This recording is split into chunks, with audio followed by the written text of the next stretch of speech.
Bonsoir, nous débutons cette édition atlantique non pas avec un carnet rose, mais un carnet fauve avec des pois noirs. 3 guépards sont nés aux eaux de la Palmyre. Une démarche encore hésitante, mais déjà l'esprit du spectacle. Ces 3 bébés guépards se préparent à leur première rencontre avec les visiteurs. Pourquoi ils sont à l'écart comme ça ?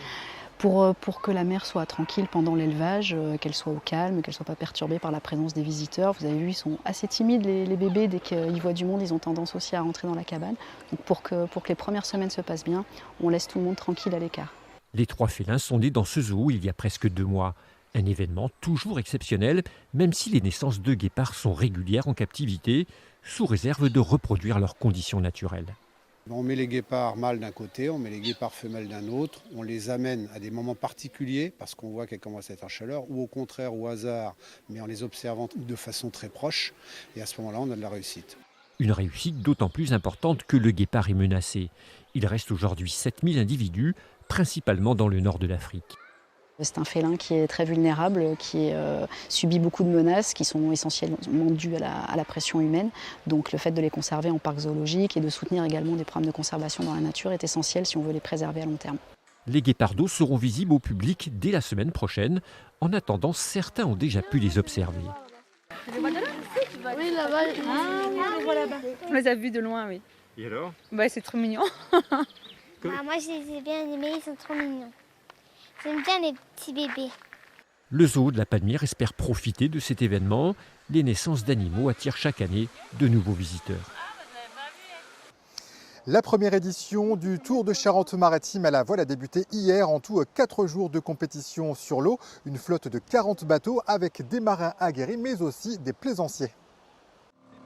Ce premier tour de Charente-Maritime, Florian et Loris l'attaquent entre père et fils. Comme un symbole, leur voilier, un Mini 650, est flanqué du numéro 17. Cette course, c'est l'occasion d'apprendre les rudiments de la voile. Il sort de l'optimiste, il fait un peu de planche à voile, mais là ça lui apporte plein de trucs à côté, quoi.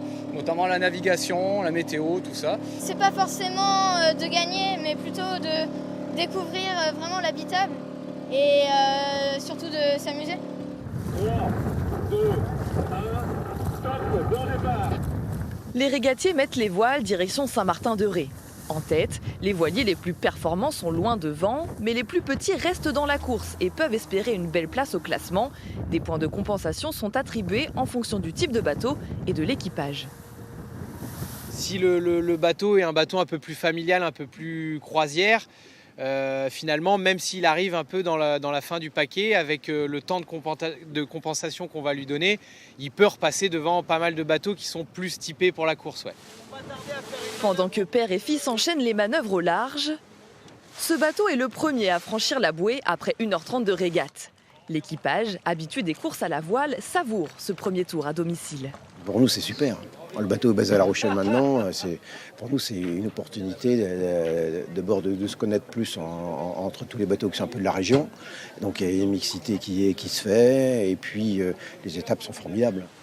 Ce tour était très attendu par les locaux. Alors les places sont parties vite. 25 régatiers et 15 plaisanciers disputent la course. On voudrait pouvoir accueillir plus de participants, puisque là, 40 bateaux, c'est beaucoup pour un premier, mais c'est finalement très très peu. Et on avait déjà une liste d'attente de plus d'une quinzaine de bateaux cette année qui auraient voulu pouvoir participer. Jusqu'à samedi, les voiliers mettent le cap vers Rochefort, Oléron puis Royan. Un itinéraire qui devrait être retravaillé pour les futures éditions, avec pourquoi pas de nouveaux ports dès l'année prochaine. Des stages de cinéma tout l'été à La Rochelle. Des jeunes peuvent apprendre à réaliser un court-métrage de A à Z. Pour Justine, Louane, Enzo et Nelson, le compte à rebours a commencé. Ils ont 5 jours pour créer un court-métrage, une fiction de 5 minutes. Blackjack, séquence 1, 3 sur 1, take 21. Merci. Blackjack est en cours d'écriture, une histoire en forme de suspense, un film noir né de leur imagination. C'est un frère et une sœur qui veulent avoir des informations sur la mort de leurs parents, donc qui a été tué par Billy, une mafieuse. Scénario, tournage, montage, les stagiaires incarnent aussi les personnages qu'ils ont créés.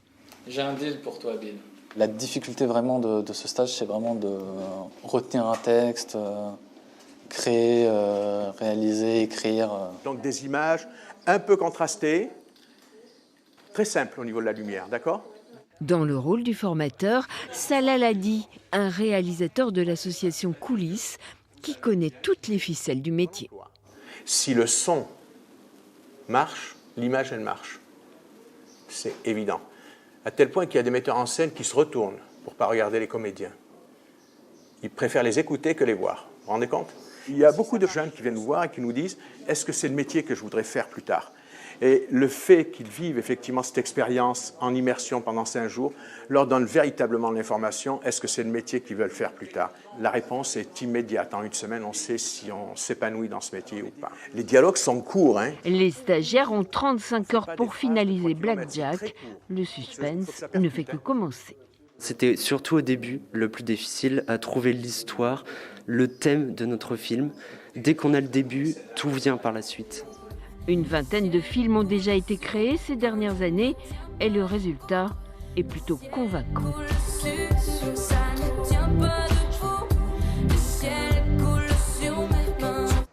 Et c'est déjà le clap de fin pour cette édition Atlantique. À demain.